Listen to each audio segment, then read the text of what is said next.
Y bien, pues como decíamos, ayer se aprobó en el Congreso una ley que modifica 10 artículos de la ley universitaria.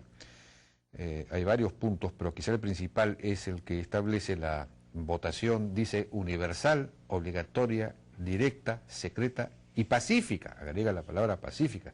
Se supone que toda una elección tiene que ser pacífica, ¿no? Para elegir al rector. Y también a los decanos de las facultades, ¿no es cierto? Antes era la asamblea la que elegía a los rectores y era el consejo de facultad el que elegía al decano. Esto ya no va a ser así. Van a ser todos los profesores y todos los alumnos por votación universal, solo que se va a mantener, digamos, la ponderación que existe actualmente, en el sentido de que los profesores van a votar todos, pero su voto va a valer 2/3. Y los alumnos van a votar todos, pero su voto va a valer 1/3 para elegir al rector o al decano. Bueno, hemos invitado a Javier Sota Nadal, ex rector de la Universidad Nacional de Ingeniería precisamente y ex ministro de Educación, y a Luis Delgado de la Flor, ex rector de la Universidad Agraria. Buenas noches, ¿cómo están? ¿Qué tal? ¿Qué tal? Bueno, comencemos con ese punto. Digamos, la primera impresión que uno se lleva es que esto podría politizar mucho las universidades. De hecho, si esto se aplica a universidades como la Católica, la Universidad Cayetano Heredia, universidades privadas sin fines de lucro, yo creo que podría ser pernicioso, ¿no? Porque va a politizar algo que ahora funciona bien, ahí no hay problemas de este tipo. Sin embargo, se ha dicho que para universidades como San Marcos y otras, esto sí sería una solución. ¿Cuál es su opinión sobre este tema y cuál es su apreciación? En 1987 hubo una polémica entre el gran rector de la Universidad Católica, Felipe Magrego, y Sendero. Y ahí se discutió, cuando él estaba proponiendo la cultura y la paz, le respondieron, bueno, pero los hombres, los de Sendero le dijeron, los hombres nacen buenos, pero el sistema los lleva a la muerte. Y Felipe Magrego contestó, la vida siempre es mejor que la muerte. Polemizó ese gran rector. Y a raíz de eso, posteriormente, cuando fui rector, yo, que tuve el honor de ser amigo de Felipe Magrego, le pregunté, bueno, Felipe, ¿qué podemos hacer? Radicalizar la democracia, me dijo. Radicalizar los derechos humanos. Y es por eso que en 1993 leo una propuesta de ley en un libro que escribí, disculpe el yoísmo, que se llama Universidad Campus de Batalla. Dice, el rector es elegido por un periodo de 5 años en votación universal y secreta por todos los profesores ordinarios de la universidad. Profesores. Sí, en ese texto. Pero ¿por qué se hacía? Y yo creo que hay varias razones. ¿Por qué proponía usted eso en ese momento? ¿Por qué proponía?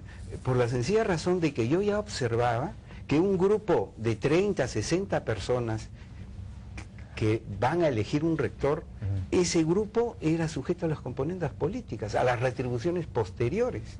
Y eso ha ido pervirtiéndose cada vez más.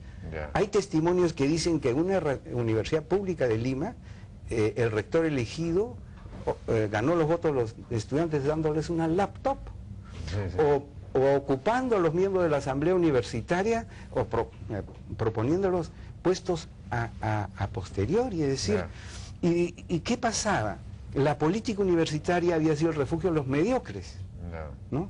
Y los académicos que existen en las universidades públicas se retraían totalmente y nunca tenían posibilidad realmente de ser autoridades universitarias. En cambio, con esta norma en las universidades públicas se abre al mundo académico la posibilidad de presentar un programa de desarrollo. Entonces, desde ese punto de vista, y solo sobre ese punto de vista, además hay otros en el nuevo texto que se nos ha alcanzado, aspectos muy importantes. Yo creo que esta ley es un punto de inflexión, no tanto... ¿A usted la considera realmente positiva? Absolutamente. Sobre las universidades privadas, me reservo opinión, creo que sí, efectivamente podría ser complicado, pero para las universidades públicas es absolutamente necesario. Pero además, con esto termino en esta ronda, reduce el número de miembros de la asamblea universitaria, ahora son 36, pero además los que van, iban antes solamente para elegir y después ya no les interesaba. En cambio ahora sí va a haber gente que quiera pensar la universidad. Y el consejo universitario se reduce a 12 personas en la ley. Ahora los consejos universitarios de algunas universidades públicas son pues de 30 personas. Sí, pues. ¿Cómo va a haber un ejecutivo de 30 personas Sí, donde el voto del rector vale igual que el voto del estudiante? Sí, pues. Creo que esta ley ha sido un tanto mezquina con su nombre. Dice ley que democratiza las elecciones de las autoridades de la Universidad Peruana. Yo diría que renaturaliza a las universidades, porque además pone en la composición del Consejo Universitario al director de posgrado, porque antes las universidades se agotaban y se agotan en el posgrado, pero además agiliza el gobierno universitario. Ahora sí el Consejo Universitario va a ser efectivamente un ejecutivo que pueda hacer las cosas que tiene que hacer. De acuerdo.